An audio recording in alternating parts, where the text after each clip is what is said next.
You see this guy on screen? He's an idiot. He can't remember to keep his microphone plugged in during recording sessions. So half of this video you might see my mouth move while my friend's talking. Don't pay it any mind. Just enjoy the video and wait till I start talking. Love you guys. Bye.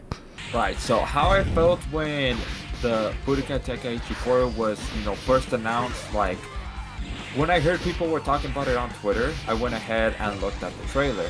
And then when I saw the trailer of it, I'm like, okay, that's pretty cool. A new Dragon Ball game, finally something like, different. Because if you really think about it, the Dragon Ball games that have been released for like the past couple of years was Dragon Ball Z Kakarot, which, that's fine. And then we had Dragon Ball The Breakers, which basically uses the same assets as Xenoverse 2. So this one right here, from what I could tell from like the trailer, it looks like they're using like a completely new engine, new graphics, and all of that. So I think it's cool that they're announcing a fourth game for this series. Because like recently I started playing Budokai Tenkaichi 3 with mods, of course, but I'm still new to the game and all that, so that's my perspective on them announcing it and how I feel about it.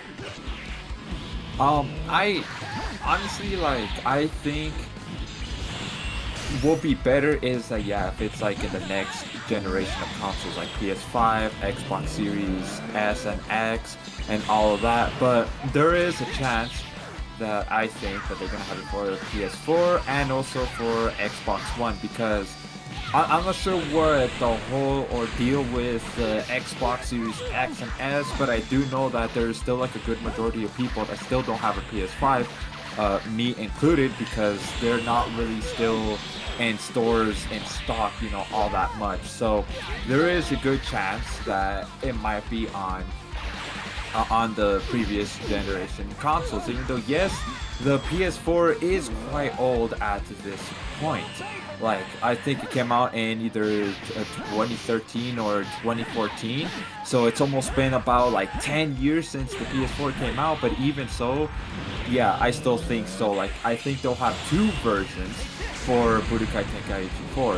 One is for the previous gen console, so that way it's easier for it to process like all the new graphics on the engine and whatnot, and also however many characters that they're gonna add and however unique each character will be, while the PS5, Xbox Series X and X will be more towards like, alright, here's what we could do. We could like push the graphics up like really good and all of that.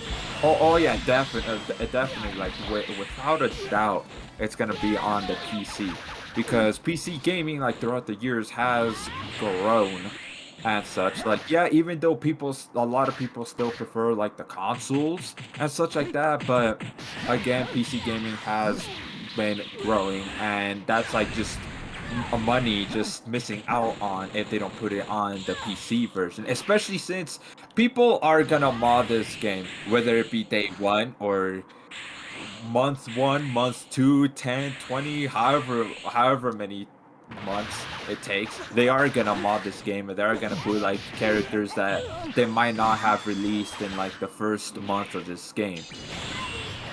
Personally, depending on how many characters they start off with, and if they end up making this game DLC based like Xenoverse 2 was, we will see modding pretty early, and we'll see a lot of it. But if the game starts off with a decent roster and some nice maps and stuff like that, like Budokai Tenkaichi games were known for, then there won't be much modding, if not any at all. I do think modding will be possible in Budokai Tenkaichi 4. Whether or not the developers will try to block it or allow it is another question, because if you look at Xenoverse 2, the Bandai Namco, the few people in it, did say, oh yeah, modding is okay on the PC version. They didn't say anything about consoles at all. They only said PC version, it's okay to mod. So whoever the developers may be, because I don't think they even announced who will be developing the game, who knows that they're gonna like be mod friendly towards the community or not. Okay, But so what do you think about that? The developers being mod friendly or not? moving into the day and age we're in, whether they wanted to be mod friendly or not is up to the PC community and what they decide to do. And so we end up with cases where Xenoverse 2 was mod friendly, but it ended up becoming something more than it was supposed to be. It was, you know, oh, it's PC only, but now it's found its way into PlayStation lobbies and people are using it for competitive play. You know what I mean? There's that, you know, that makes me want to say, oh, modding shouldn't be a thing, but mods are so fun and they're always so different to where it's like, of course we love mods. Everyone loves mods. You know what I mean? We don't want to get rid of it, but for people who might take this game very seriously, it's hurting them.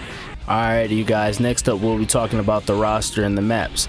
I played the game. I know that Budokai Tenkaichi 3 had about 160 plus characters and about 40, maybe even 50 maps. How do you feel? What do you think will happen this next game? Do you think we'll be jam-packed with characters from the jump, or do you think we might get DLC packs left and right? I honestly think we're gonna get DLC, like without a doubt, because back when this game came out, it's like, all right, there's not really too many games out there that was like, you know, getting DLC and all of that. But now with this day and age, like there's even microtransactions and such like that too, like all various different types of games, not just only DLC. So when it comes to DLC, yeah, without a doubt they're gonna do it, because it's gonna get them more money and people are gonna be hyped and people would want to grab that character, grab that transformation, whatever they decide what's gonna be in the DLC. I'm thinking more so characters, because from what we see in Dragon Ball games, as of like right now, the ones that are like still actively ongoing, like Xenoverse 2 for example, we've seen mainly characters within the DLC. So most likely they're gonna put characters and such. But with maps, I do think so as well. They're just gonna add in part of the DLC is gonna be maps. Now with characters being, you know, jam-packed and such like that, like right off the bat, the roster, since from what we see in the trailer, even there's only like what 4 or 5 seconds since we've seen you know, Goku just powering up and then looking at the background and such, it looks like a completely new engine, completely new, basically pretty much everything from what we've seen so far. So I think we're gonna get a good amount. I think it will be between Dragon Ball FighterZ and Xenoverse 2 in terms of roster size. It's not gonna be as big as Xenoverse 2, but it might be slightly bigger than Dragon Ball FighterZ, because Dragon Ball FighterZ, like, yeah, it has a good amount of characters, but it's still somewhat small. Yep. So it's still very broad. I agree. I definitely agree. I believe the roster might be jam packs from the jump. They might give us the good old Budokai Tenkaichi treatment, you know, with a huge roster. And so with that huge roster, I'm seeing Dragon Ball Z, GT, and even Super, and even some of the movie characters, you know, like we've seen in this game. DLC, I'm for sure we're gonna see some DLC, and that's kind of sucky about the whole situation. Like you said, microtransactions are what most games are all about nowadays and whatnot, and so we'll be seeing something of the nature. The game won't be just that, because like you were talking about, DLC was a foreign thing back in the day. Once you got a game, that was that. You got the game. It wasn't nothing to it, nothing extra coming on later on. If it was something extra, it was being added to the new game. Though my heart wants to believe that the roster will be jam-packed from the jump, I know we'll get about 10 plus DLC packs. Alright, last but not least, we'll be talking about the story mode for Budokai Tenkaichi 4. How do you think it'll go? Do you think it'll be good? Do you think it'll be not good? Do you think it'll be Dragon Ball to Super, including GT? Do you think it'll be just Super? Do you think it'll be DBZ and Super, no GT or Dragon Ball? Let me know your thoughts, and you guys too in the comment section.